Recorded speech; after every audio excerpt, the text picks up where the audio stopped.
우리를 대표해서 중등부 부장 선생님이신 서종식 선생님 기도해 주시도록 하겠습니다. 천지 만물을 창조하시고 천지를 다스리시는 능력의 아버지 하나님, 기쁘고 좋은 날 주의 날에 함께 모여 찬양하며 예배드려야 하지만 코로나의 확산으로 이렇게 영상으로 중고등부가 연합하여 예배드리오니 이 시간에도 함께하는 모든 친구들과 선생님들 일일이 기억하시어 축복하여 주시고 은혜와 사랑이 충만한 예배 시간 되게 하옵소서.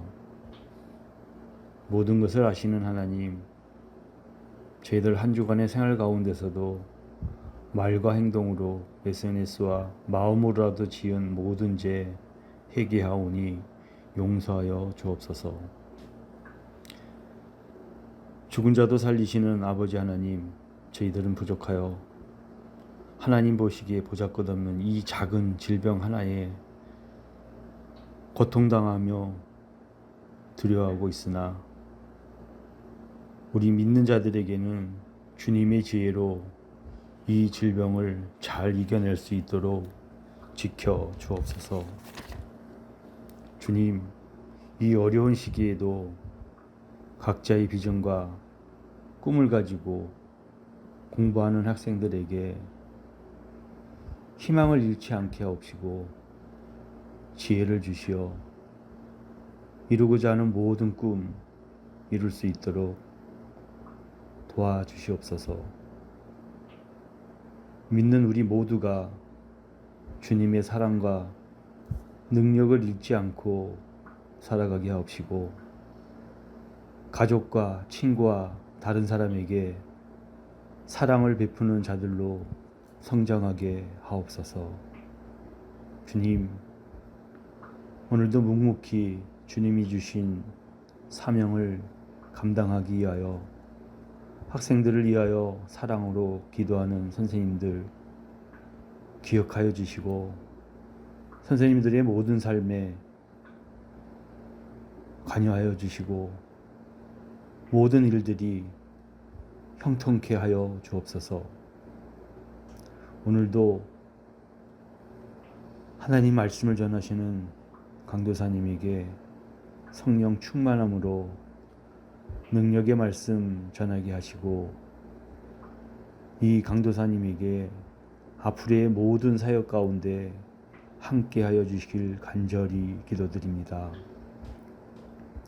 또 이 전한 말씀으로 한 주간 저희들 힘있게 살아갈 수 있도록 도와주시옵소서. 우리 몸된 교회에서 하루속히 찬양하며 기쁨으로 예배드릴 수 있도록 하나님 아버지 함께하여 주옵소서. 이 모든 말씀 우리를 구원하신 예수님 이름으로 기도드렸습니다. 아멘. 오늘 함께 보실 말씀 이사야 43장 14절에서 21절까지 말씀입니다. 이사야 43장 14절에서 21절까지 말씀입니다. 우리 함께 한 목소리로 읽어보도록 하겠습니다. 너희의 구속자요 이스라엘의 거룩하니 여호와가 말하노라. 너희를 위하여 내가 바벨론에 사람을 보내어 모든 갈대아 사람에게 자기들이 연락하던 배를 타고 도망하여 내려가게 하리라. 나는 여호와 너희의 거룩한 이요 이스라엘의 창조자요 너희의 왕이라. 나 여호와가 이같이 말하노라. 바다 가운데의 길을 큰 물 가운데에 지름길을 내고 병거와 말과 군대의 용사를 이끌어내어 그들이 일시에 엎드려져 일어나지 못하고 소멸하기까지 꺼져가는 등불 같게 하였나니라. 너희는 이전 일을 기억하지 말며 옛날 일을 생각하지 말라. 보라, 내가 새 일을 행하리니 이제 나타낼 것이라. 너희가 그것을 알지 못하겠느냐? 반드시 내가 광야의 길을 사막에 강을 내리니 장차 들짐승 곧 승냥이와 타조도 나를 존경할 것은 내가 광야의 물을 사막의 강들을 내어 내 백성 내가 택한 자에게 마시게 할 것임이라. 이 백성은 내가 나를 위하여 지었나니 나를 찬송하게 하려 함이니라. 아멘. 과거를 잊어도 되는 이유라는 제목으로 하나님 말씀 전하도록 하겠습니다. 독립운동가 중에 신채호 선생님이 하셨다고 알려진 말이 있습니다. 역사를 잊은 민족에게 미래는 없다. 하지만 사실 이 말은 누가 했는지는 알 수가 없고 일제강점기 때 역사의식을 고취시키기 위해 이 신채호 선생님이 한 말이다, 이렇게 알려졌다고 합니다. 과거의 잘못을 잊거나 되풀이하지 말자라는 의미로 사용되는 말인데요, 이를 통해 과거의 잘못을 딛고 일어서는 더 나은 미래로 나아가는 사람이 되자, 이런 의미로 해석할 수 있습니다.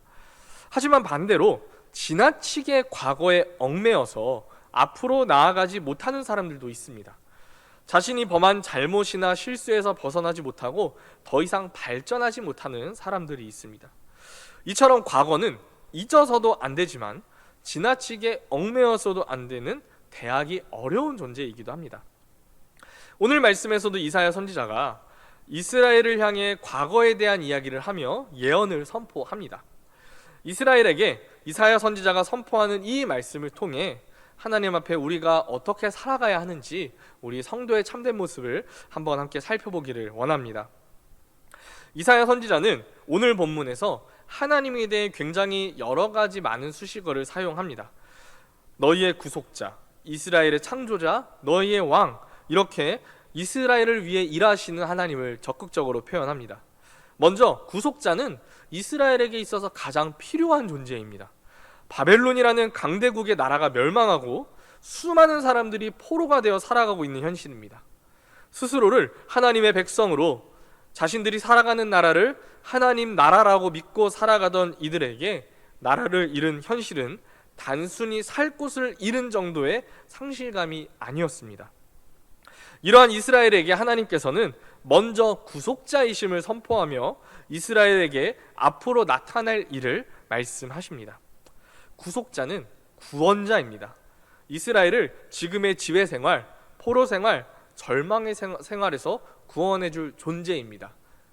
그렇기 때문에 하나님께서 가장 먼저 자신을 구속자로 선포하십니다. 그리고 하나님께서는 천지 만물을 창조하시고 주관하시는 분이십니다. 하나님께서는 오늘 본문에서는 특별히 스스로를 이스라엘의 창조자라고 말씀을 하십니다. 이는 이스라엘을 향한 특별한 관심과 사랑을 갖고 계심을 보여주십니다. 세상 모두를 내가 창조했으나 이스라엘을 특별히 언급함으로 내가 이스라엘 너희와는 특별한 관계, 언약의 관계가 있는 존재다라는 사실을 다시 한번 확인시켜 주시는 모습입니다. 이어서 나는 너희의 왕이라 이야기하십니다. 사실 하나님은 처음부터 이스라엘의 왕이셨죠. 그러나 이스라엘이 하나님의 통치에 만족하지 못하고 자신들을 위한 인간 왕을 요구했습니다. 이미 하나님은 이스라엘을 지키시고 보호하시고 이스라엘을 대신해서 싸우셨으나 이스라엘은 주변 나라에 있는 왕들을 보고 자신들을 위해 싸울 강력한 인간 왕을 요구했습니다. 그렇게 이스라엘은 사울을 왕으로 세우고 새로운 왕정 시대를 시작합니다. 그러나 여전히 이스라엘이 하나님의 통치 아래 있음은 우리가 알 수 있습니다. 이처럼 하나님께서는 지금 이스라엘이 식민 지배 아래 포로 생활을 하고 있지만 그럼에도 불구하고 하나님은 여전히 그들의 구속자이시고 창조자이시고 왕이십니다. 그래서 그들을 인도하신다고 말씀하고 계십니다. 먼저 오늘 말씀 속에 나타나는 하나님이 우리의 하나님이 되심을 믿으시기 바랍니다. 이스라엘의 구속자요 창조자요 왕이신 하나님은 이스라엘만의 하나님이 아닙니다. 예수 그리스도를 통해 구원받은 모든 이들은 하나님의 선택받은 백성이요 하나님의 사랑받는 자녀임을 믿으시기 바랍니다. 그러므로 하나님은 예수 그리스도를 통해 우리를 구원하신 구속주이십니다. 우리 한 사람 한 사람을 계획하시고 창조하신 창조주이십니다. 그리고 우리의 인생과 우리가 살아가는 이 세상을 모두 통치하시고 주관하시는 온 세상의 왕이십니다. 오늘 말씀에서 나타난 하나님은 우리의 하나님이 되시는 줄로 믿으시기 바랍니다. 그래서 하나님을 나의 구속주요 창조주요 왕으로 항상 고백하며 살아가는 우리 중고등부가 되기를 원합니다. 오늘 말씀에서는 하나님께서 하신 일과 하실 일을 기록하고 있습니다. 이사야 선지자는 하나님께서 지금까지 이스라엘을 위해 행하신 일을 언급하며 그 하나님께서 앞으로 또한 무슨 일을 행하실지 함께 이야기합니다. 자, 하나님께서 행하신 일, 먼저 16절, 17절이 기록되어 있는데요. 읽어보겠습니다. 나 여호와가 이같이 말하노라.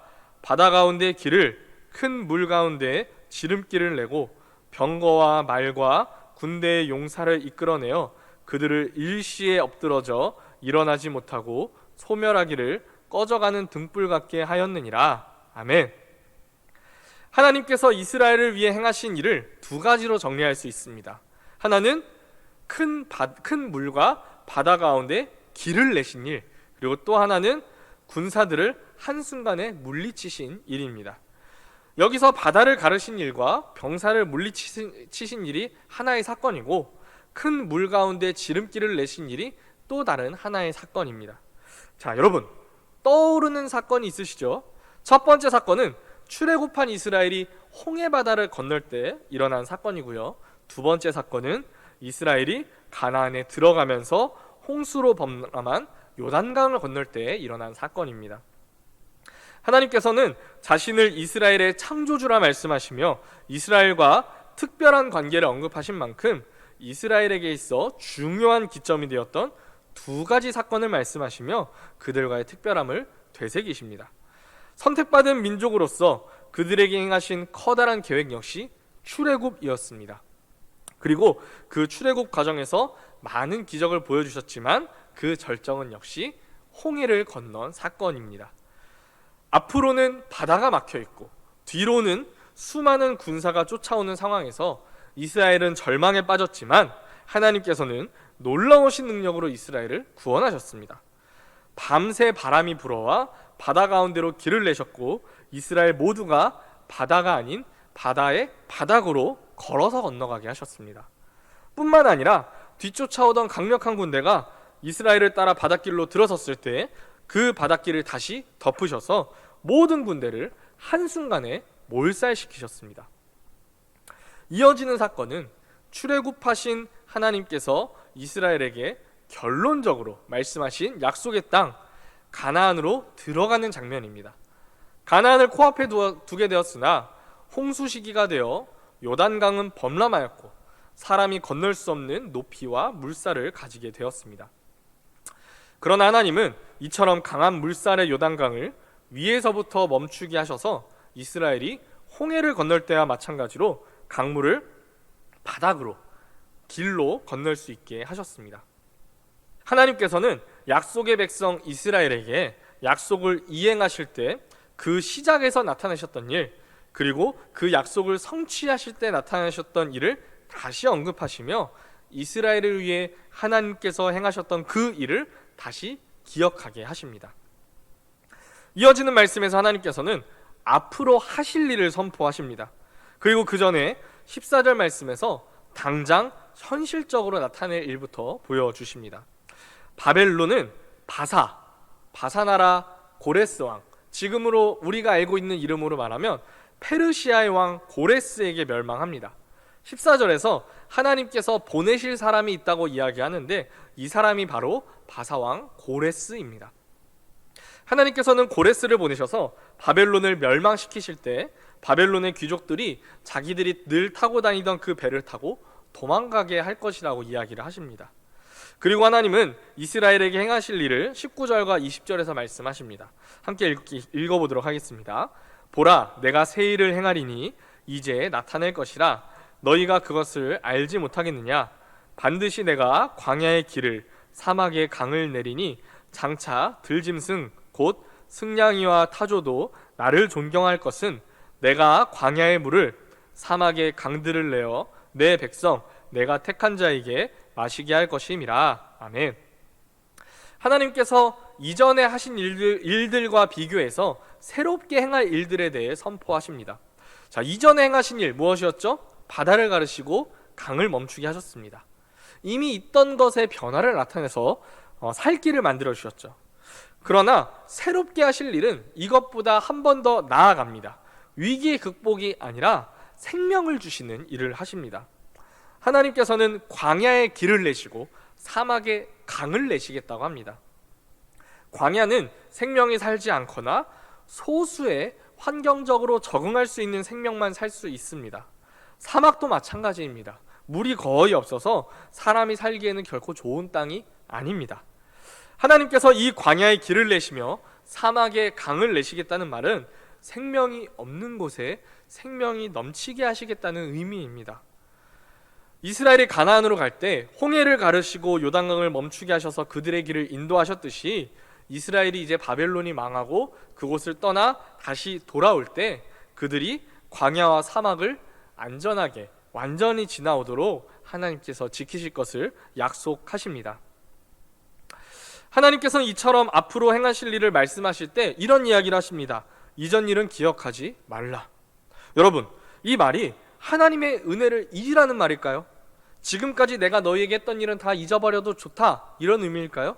아니죠. 뒤에 이어지는 하나님의 계획을 생각하면 그런 해석은 맞지 않습니다. 하나님께서 이전 일을 기억하지 말라는 말은 내가 너희에게 이전에 행한 일과는 비교도 안 될 크고 놀라운 일을 너희에게 보여줄 거야 라는 의미입니다. 내가 너희에게 전에 이런 일을 해줬지? 그거는 기억도 하지 마. 앞으로 더 좋은 일을 해줄게. 더 큰 일을 해줄게. 이런 의미로 기대감을 불러일으키는 말입니다.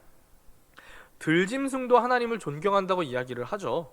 그 말은 이 들짐승마저도 이 사막과 광야의 변화를 알아차릴 만큼 하나님께서 광야의 사막에 풍부하게 생명을 나타내신다는 의미입니다. 그렇게 하나님께서는 광야의 길을, 광야의 물을, 사막의 강들을 내어 하나님의 백성들을 살리신다는 의미입니다. 결국 끝까지 내가 너희를 보호하겠다라는 의미로 볼 수 있습니다. 여러분, 결론으로 오늘 말씀을 통해 우리가 가질 수 있는 마음은 무엇일까요? 하나님에 대한 기대입니다. 이스라엘의 구속주, 창조주, 왕이신 하나님은 우리의 구속주이고 우리의 창조주이고 우리의 왕이십니다. 하나님께서 이스라엘을 위해 행하신 일은 약속의 백성을 삼으시고 그들이 나아갈 길에 홍해를 가르시고 요단을 가르셔서 그들을 보호하시고 인도하신 일입니다. 그리고 앞으로 그들을 위해 바벨론을 멸망시키시고 그들이 다시 이스라엘로 귀환하게 하시며 그 길을 하나님께서 홍해를 가르신 것보다, 요단을 가르신 것보다 더 완전하고 아름답게 만드시리라 약속하십니다. 하나님께서 그렇게 하신 이유는 21절 말씀을 보면 이스라엘이 하나님이 지으신 백성이고 그들이 하나님을 찬송할 백성이기 때문입니다. 여러분, 하나님께서 우리도 지으셨습니다. 그리고 우리도 구원하셨고요, 우리도 다스리십니다. 이제껏 하나님께서 우리를 위해 행하신 일들이 있습니다. 우리 중고등부 친구들의 짧은 인생 가운데서도 하나님께서 여러분을 위해 베푸신 일이 있고 여러분을 지키시고 인도하신 일이 있습니다. 아니, 사실 우리의 평생이 하나님의 인도하심이었습니다. 이렇게 우리를 인도하시고 지키신 하나님께서 오늘 말씀을 통해 우리에게 이야기하십니다. 이전 일은 기억하지 말며 옛날 일은 생각하지 말라. 보라, 새 일을 행하리니. 하나님께서 여러분 삶에 이루어 가실 크고 놀라운 일을 기대하며 살아가는 우리 중고등부 친구들이 되기를 원합니다. 무엇보다 궁극적으로 하나님께서 우리에게 이루실 크고 놀라운 일은 구원인 줄로 믿으시기 바랍니다. 광야의 길을, 사막의 강을 내심은 죽음의 땅에 생명을 불어넣으시는 사역입니다. 하나님께서는 예수 그리스도를 통해 죽은 우리의 심령에 생명을 주시는 줄로 믿으시기 바랍니다. 하나님께서 우리 삶에 이루실 구원의 사역, 그리고 우리가 이제껏 누린 그 모든 일보다 더욱 크고 놀랍게 이루실 삶의 모습들을 기억하며 항상 하나님을 찬송하며 살아가는 우리 중고등부 친구들이 되기를 간절히 소원합니다. 우리 함께 기도하겠습니다. 하나님, 감사합니다. 오늘도 우리 중고등부 친구들 비록 한자리에 모이지는 못하지만 하나님께 예배드리게 하시니 감사드립니다. 하나님께서 우리의 평생의 삶의 순간순간을 인도하신 줄로 믿습니다. 우리의 구속주요, 창조주요, 왕이신 하나님께서 우리의 삶을 인도하신 줄로 믿습니다. 하나님, 그러나 앞으로 행하실 일은 그보다 더욱 크고 놀라운 줄로 믿사오니 우리가 앞으로 우리의 삶에 행하실 그 일을 기대하며 하나님을 찬송하며 평생을 살아갈 수 있도록 인도하여 주시옵소서. 감사드리며 예수님의 이름으로 기도 올려드리옵나이다. 아멘. 주기도문으로 오늘의 모든 예배 마치도록 하겠습니다. 하늘에 계신 우리 아버지여, 이름이 거룩히 여김을 받으시오며 나라에 임하옵시며 뜻이 하늘에서 이루어진 것 같이 땅에서도 이루어지이다. 오늘날 우리에게 일용할 양식을 주옵시고 우리가 우리에게 죄 지은 자를 사하여 준 것 같이 우리 죄를 사하여 주옵시고 우리를 시험에 들게 하지 마옵시고 다만 악에서 구하옵소서. 대개 나라와 권세와 영광이 아버지께 영원히 있사옵나이다. 아멘.